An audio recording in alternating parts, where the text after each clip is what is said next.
안녕하세요.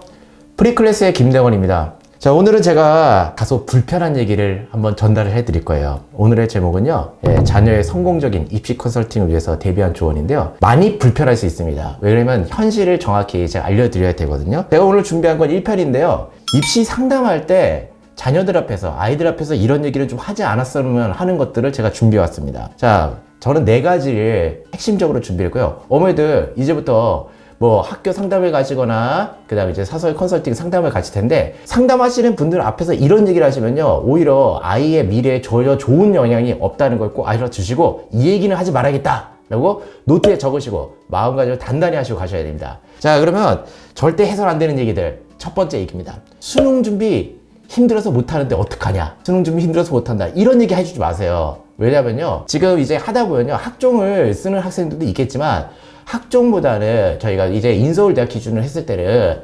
교과나 어쩔 수 없이 논술이나 그 다음에 정시를 안고 가야 되는 학생들이 숫자가 더 많을 겁니다. 자, 이런 상황에서 아이들이 고집을 부립니다. 아, 나 수능 준비를 안 했는데 내가 어떻게 최저를 맞춰? 이게 제일 힘들어요. 내신 점수 괜찮습니다. 근데 서류가 좀 별로예요. 근데 아이들은 항상 알죠. 자기 서류에 대한 자부심이 있어요. 이런 경우에서 수능을 공부하기 싫으니까 하는 말이, 수능 준비 너무 힘들다, 이거 어떡하냐. 어머니들은요, 수능 준비하라면 오히려 공포심을 느낍니다. 여태까지 이런 공부 안 했는데 어떡하냐고요. 모든 과목 다 하라는 얘기가 아니잖아요. 최대한 노력을 해서 몇 개를 올려야 됩니다. 그런데 여기에서 수능 준비 힘들어서 어떡하니, 이거 못하겠다, 이런 얘기를 하게 되면 당연히 학생은 난 더 못하겠다, 이런 생각을 갖게 됩니다. 그래서 첫 번째 얘기는요, 수능 준비 힘들어서 못한다, 이 얘기 절대 하지 마세요. 두 번째입니다. 안 되면 재수하면 된다. 애들 앞에서 절대 이런 얘기 하지 마세요. 안 되면 재수하면 된다. 이거 신호 뭐라고 보내는 거예요? 괜찮아. 이번에 망해도 돼. 다음에 또 하면 돼. 물론 사람에 따라 좀 다르겠죠. 아이가 너무 심리적 압박감을 갖거나 긴장감이 너무 큰 애들 같으면 오히려 이런 얘기를 해주는 게 좋습니다. 대부분은 근데 그렇지가 않아요. 그러니까 대부분은 공부가 싫은데 지금 당장 하기 싫어요. 놀고 싶은데 엄마가 야, 괜찮아, 안 되면 재수하면 돼. 이 얘기는 뭐냐? 괜찮아, 지금 놀아, 엄마가 책임질게. 이러한 신호가 됩니다. 보통 이런 얘기를 듣던 애는요, 삼수 갑니다. 삼수. 자, 세 번째입니다. 저 이 얘기 들을 때마다 눈물 나요. 엄마가 잘 몰라서 미안하다. 엄마가 못 챙겨줘서 미안하다. 아니, 공부 누가 합니까? 학생들이 해야죠. 그래, 학종의 취지는 뭐냐면요, 원래 이 학생들이 관심을 가지고 자기 미래를 어느 정도 설계를 하고 관심을 가진 애들을 뽑겠다는 겁니다. 근데 요즘 솔직히 학종 학생들이 다 하나요? 아니죠. 어머니들이 발 뻗고 나서요. 그리고 상담을 왔다는 것 자체는요, 일단 기본적 관심이 있는 겁니다. 그런데 와갖고 엄마가 미안하다, 엄마가 잘 몰라서 모르겠다, 지원을 제대로 안 해줘서 모르겠다. 첫 번째, 몰라서 모른다? 아니, 그럼 학생이 더 잘 알아야죠. 원래 입시는요, 모르는 게 물론 알면 좋습니다. 근데 어머니가 모르신다고 이게 죄는 아니잖아요. 왜 앞에서 죄인 모드를 하시는지 저는 이해가 안 가요.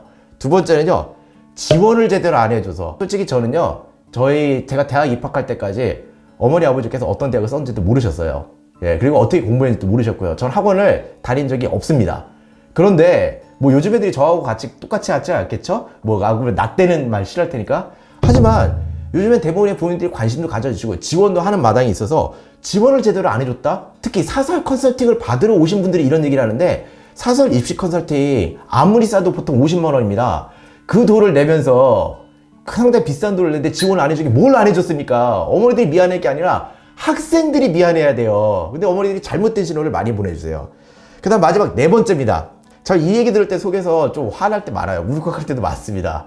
너무 힘들면 편하게 해.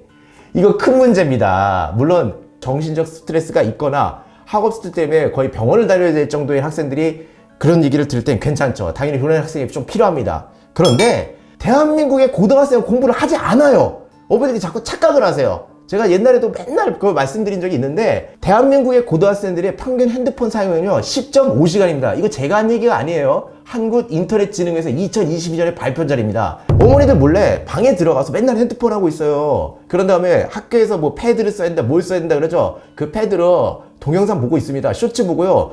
사실은 제 거 보는 애들도 있어요. 자, 그런데 이런 상황에서 도대체 편하게 하라는 얘기는 얼마나 더 편하게 하라는 얘기입니까? 정말 일부 극상위권 빼고는요 대부분 그렇게 열심히 하지 않습니다. 그러면 저는 입시 상담을 하는 이유 중에 하나를 뭐로 보냐면요, 학생들에게 동기부여를 현실을 알려줘야 되는데 여기서 이런 얘기 하시면요 상담발이 먹히지가 않아요. 그리고 결국에 그 학생은 그럼 난 진짜 더 편해야겠다. 우리 엄마는 어차피 나한테 이렇게 얘기를 했으니까 라는 잘못된 신호를 받게 됩니다. 그렇기 때문에 어머니들이 제발 학생들 앞에 놓고서는요 뒤에서 그런 얘기 하셔도 돼요. 저한테는 뒤에 부탁하시는 분들 있어요. 미리 저희 아이가 이런 심리적인 압박감이 있으니까 조금 부탁드립니다. 저 그거 들어드립니다.